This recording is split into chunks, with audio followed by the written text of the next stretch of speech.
नमस्कार, मार्केट पंचनामे में आप सभी का स्वागत है। मैं हूं सुमित और हफ्ते का आखिरी कारोबारी सत्र आज का दिन इंटरेस्टिंग था, जबकि फर्स्ट हाफ से ही बिकवाली शुरू हुई मार्केट्स में और बिकवाली की इंटेंसिटी बहुत तेज थी पीएसयूज में, क्योंकि आज वो बहुत ज़्यादा चले भी थे तो प्रॉफिट टेकिंग वहाँ ज़्यादा थी।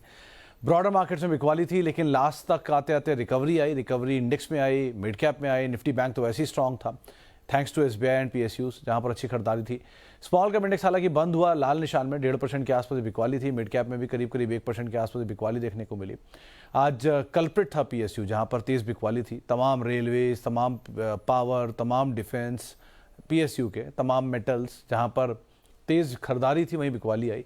आज प्राइवेट बैंक आगे आ गए, 1% ऊपर रहा। पीएसयू बैंक्स में खरीदारी थी, बैंक्स में खरीदारी थी, एटलीस्ट 1% के आसपास की तेजी वहां देखने को मिल रही थी। लेकिन ओवरऑल पीएसयू कंपनियों में बिकवाली थी। फार्मा, एफएमसीजी दोनों में खरीदारी देखने को मिली। मिड कैप, स्मॉल कैप में बिकवाली देखने को मिली और स्टॉक स्पेसिफिक स्टोरी चली रही है। तो अर्निंग का इम्पैक्ट, अलग अलग ट्रिगर्स का इम्पैक्ट आप देख ही रहे थे, जिसके मद्देनजर मार्केट में रिएक्शन आते हुए दिखाई पड़े। बाकी न्यूज़ फ्लो ड्रिवेन अर्निंग्स का पीक चल रहा है। लास्ट कैश की अर्निंग का इस समय पीक है, सबसे ज़्यादा अर्निंग्स आ रही हैं, तो अर्निंग के हिसाब से रिएक्शंस आते हुए दिखाई पड़ रहे थे। और बाकी डल डे था, बस डल डे में आपको स्टॉक स्पेसिफिक एक्शन जो है वो अदरवाइज दिखाई पड़ेगा और थोड़ी रिकवरी के साथ मार्केट्स बंद होते हुए दिखाई पड़े। सो पूरे हफ्ते का जो तेज़ी का फ्लेवर था वो लास्ट तक आते थे थोड़ा सा फीका पड़ता हुआ दिखाई पड़ा। सवाल जवाब का सिलसिला शुरू कर लेता हूँ सीधे और बातचीत कर लेता हूँ कुछ सवालों पर जो कि यूट्यूब और फेसबुक के ज़रिए हमारे पास आते हुए दिखाई पड़े हैं। शुरुआत कर लेता हूँ कुछ सवालों की जो कि आए हैं हमारे पास। पहला, sir is good time to add SBI bank and page industry. SBI was good, SBI is good, obviously SBI में तो ऐसा कोई दिक्कत होता ही नहीं। आप कंसीडरिंग कि आप लॉन्ग टर्म इन्वेस्टर हो तो आप ज़रूर जा सकते हो। It's one of the finest PSU bank, in case अगर आप चाहते भी। और आज से नहीं, पता नहीं कितने टाइम से मैं बोल रहा हूँ, अगर बैंक में कुछ जाना तो पीएसयू बैंक इज एसबीआई। सो उसको तो एक दरकिनार रखो आप। रही बात पेज इंडस्ट्री के, नंबर्स ठीक थे पेज के इस बारी के, जो पिछली बार के बहुत वीक नंबर थे उसके सामने इस बार के नंबर आए तो बेटर नंबर थे। नंबर के बाद बिटवीन द लाइन भी ठीक है, बट मतलब अगर आपके पास है तो आप थोड़ा बहुत एवरेज कर सकते हो, लेकिन नई खरीदारी के लिए अच्छे अच्छे विकल्प और अवेलेबल हैं। दो यहाँ भी प्रॉब्लम नहीं है, बस एक ही चीज़ को कंसर्न मार्केट मानता है कि पेज इंडस्ट्री ने विद टाइम बहुत बड़े रिनोवेशंस नहीं किए और इनके सामने बहुत स्टिफ कंपटीशन है बाकी प्लेयर्स की तरफ से। जो एक पहले की ग्रोथ थी इनकी, वो ग्रोथ थोड़ी हल्की पड़ गई है। एथलेजर एंड ऑल प्रोडक्ट्स हैं इनके पास, लेकिन बाकी बहुत स्टिफ कंपटीशन है इस स्पेस में। लेकिन ठीक है, कंपनी अच्छी है, अगर आपके पास है तो आप आराम से बने भी रह सकते हो। थोड़ा बहुत एवरेज करना चाहो आप कर भी सकते हो। आगे बढ़ते हैं। Sumit sir, UPL is trading at 458 which is 5 year low. Is it worth buying at current level और more downside is possible? I have never bought it, please guide. Anil sir, वैसे तो बहुत रिस्की बेट है ये। मतलब अनटिल अनलेस आप बहुत aggressive trader हो या आपको क्विक मार्केट्स में मूव करना आता है तो आप एक बार को काम कर सकते हो इसके अंदर। सेफ ट्रेडर हो तो 520 के ऊपर जाके थोड़ा कंफर्टेबल टेक्निकल्स हो जाते हैं इसके। वर्स्ट नंबर आप देख ही रहे हो इसके अभी के, तो फंडामेंटल के हिसाब से तो आमतौर पे देखा गया कि जब तक सिचुएशन वर्स्ट होती है तब तक आप पार्टिसिपेट कर सकते हो, यानी कि अपने वर्स्ट टाइम में किसी के साथ आप रहोगे तो शायद उसके बेस्ट टाइम को एंजॉय भी कर पाओगे। निफ्टी का स्टॉक है सो फार अभी तक तो, लेकिन डेट कंसर्न है, ग्रोथ कंसर्न है, नंबर्स में प्रॉब्लम आई है, तो ये सब एक तरफ नेगेटिव है। प्राइस थोड़ा सा ल्यूक्रेटिव ज़रूर है। सो अगर आप चाहते हो तो इतना कर सकते हो कि आप 399 या 320 ये दो के एक स्टॉप लेके आप जा सकते हो। सॉरी, 399 या 420 ये स्टॉप लेके आप जा सकते हो। But again it's an aggressive bet, तो जरा ध्यान संभल के स्टॉप लॉस को स्ट्रिक्टली फॉलो करना। लॉस तो फिर लॉस, क्योंकि ये लगातार लॉस दे रहा है सब तरह के ट्रेडर्स को और सबके स्टॉप लॉस खा गया। 540 पे खाया, 490 पे खाया। सो इसलिए बहुत कुछ है नहीं, अगर ये गया नीचे तो और भी जा सकता है, बट रिस्क अगर ले सकते हो तो यही आपके स्टॉप लॉस है, इनको आप फॉलो कर लेना। 18 टाइम्स क्या लिखा था, पढ़ना मिस हो गया यार, इतने सारे मैसेज में। पेटीएम में इन्वेस्ट करें Sumit ji for 1 year, view for high risk takers. Dhawan साहब, हाई रिस्क टेकर हो फिर तो क्या ही दिक्कत है, एंटर कर जाओ, बट थोड़ा प्राइस नीचे मिले, ज़्यादा आपका रिस्क रिवॉर्ड थोड़ा फेवरेबल हो जाएगा। जो रिसेंटली लोज बने थे जहाँ से ये घूमा था, तो जो ब्लॉक के लेवल हैं, आप वो मॉर्गन की ब्लॉक के लेवल को याद कर लीजिए, ढूंढ लीजिए, निकाल लीजिए, गूगल में मिल जाएंगे, ऐसा कोई बड़ा नंबर नहीं है। तो जिस दिन मॉर्गन का जो ब्लॉक का लेवल है उससे 20 से 30 रुपया नीचे है, उसके अगले सर्किट के जो लेवल्स हैं उनको स्टॉप लॉस मान के आप एंटर करना चाहो कर जाओ। वो आपके लिए फिर भी फेवरेबल है, क्योंकि पहला ब्लॉक मॉर्गन का जहाँ था उससे नीचे जो लो सर्किट लगा था वहाँ पर भी कुछ ब्लॉक्स हुए थे और उसके बाद में अपर सर्किट लगा था। तो वो जो लोअर लेवल है जहाँ लास्ट ब्लॉक्स हुए हैं उनको आप मान लो आधार। ब्लॉक को क्यों आधार मान रहा हूँ मैं, क्योंकि जहाँ फंड्स एक्टिव हो सकते हैं वहाँ पर बाकी फंड्स भी एक्टिव हो सकते हैं, या फिर वहाँ पर कंफर्टेबल जोन फंड्स ने इवैल्यूएट कर लिया, मतलब खुद ही उन्होंने कैलकुलेशन कर ली वैल्यूएशन की, हाँ यहाँ तक वो कंफर्टेबल है। तो आप नियर टर्म में तो एटलीस्ट उसको एक आधार मान ही सकते हो।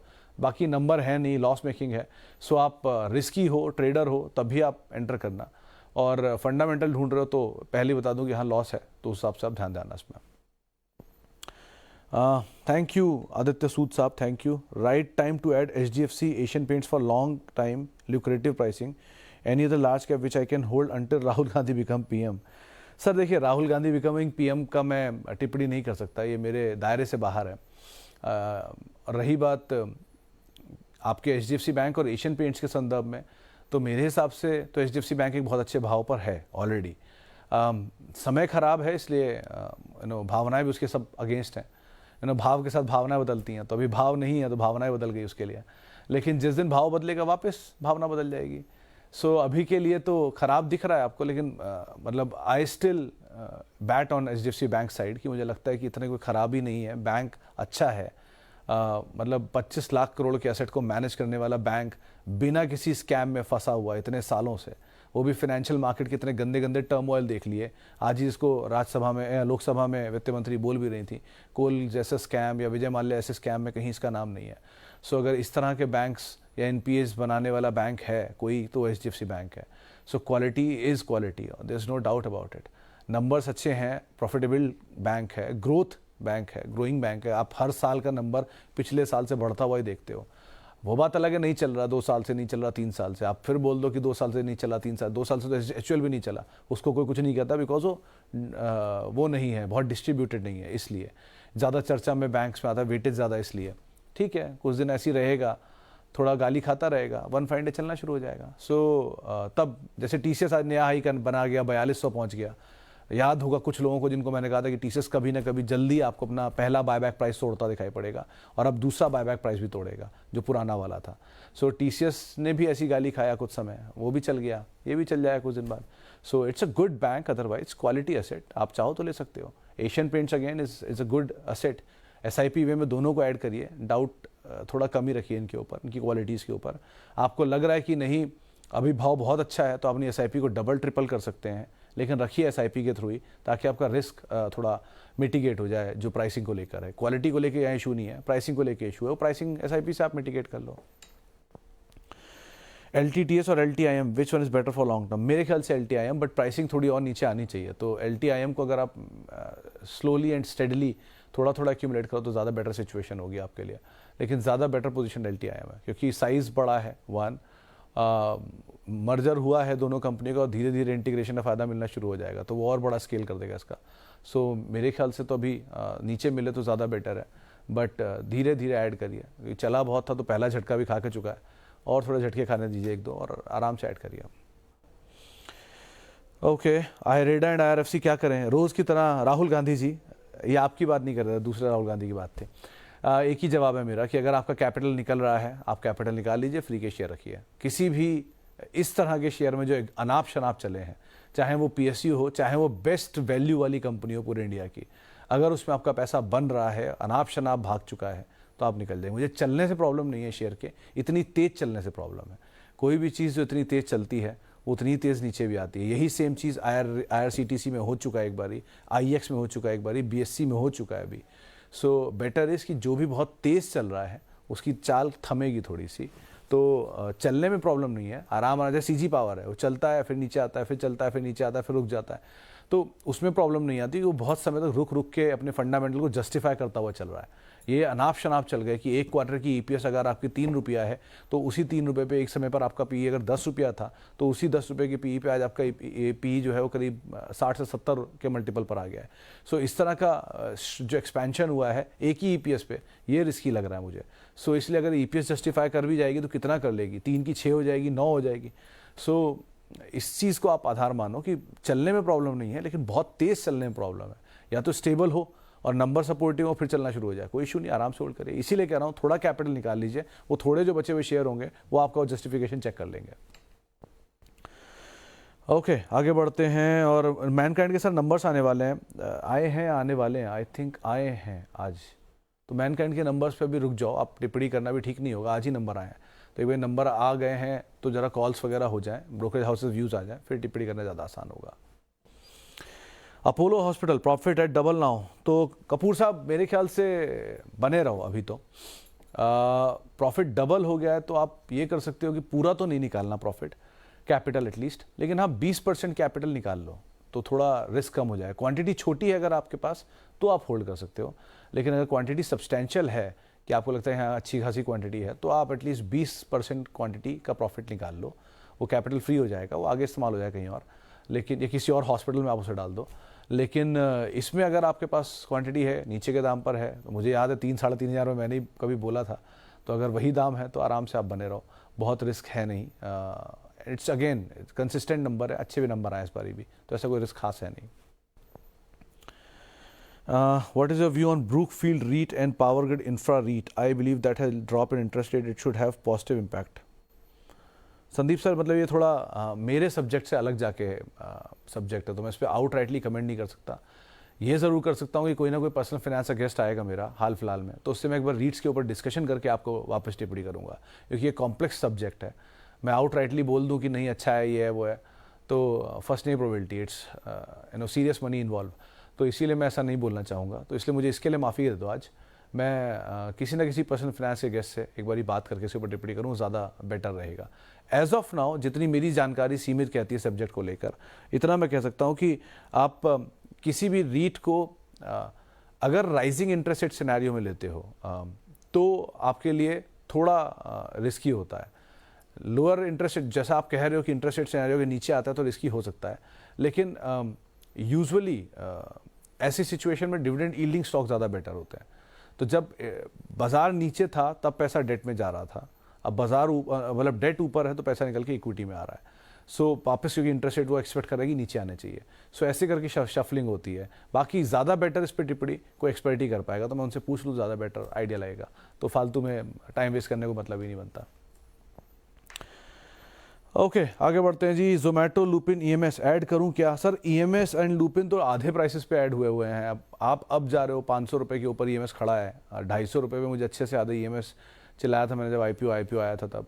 अब मत करो, अब तो मतलब नहीं है। आप अगर कोई नया आईपीओ ढूंढो तो आस्क एक बार कोई ऐसा आईपीओ हो सकता है उसके नंबर अच्छे आए, वो चल सकता है एक बार। फिर भी ईएमएस जैसा चले या नहीं मुझे नहीं पता, लेकिन वो नंबर अच्छे हैं तो शायद वो सपोर्टिव बाइंग आनी चाहिए उसमें। एएसके ऑटोमोटिव जो अभी हाल की लिस्टिंग है। लुपिन के केस में आप बने रह सकते हो, नया खरीदारी मत करना। और तीसरा नाम तो जोमेटो है। सर जोमेटो के केस में नंबर्स के इंटरनल्स मुझे वीक ही लग रहे हैं अभी भी।